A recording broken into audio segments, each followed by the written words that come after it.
problem is dictators in Southeast Asia are using the COVID-19 crisis as an excuse to seize more powers and to crack down on critics. Emergency decrees have been adopted in the Philippines and Thailand, and coming next to Cambodia at the end of the week.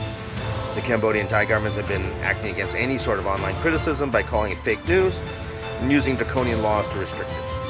We've got over 17,000 people who have been arrested in the Philippines for curfew violations, and some of them were put in cramped cells or even in dog cages, which are clear rights violations and also a clear failure to understand that social distancing should be prioritized over arbitrary punishment.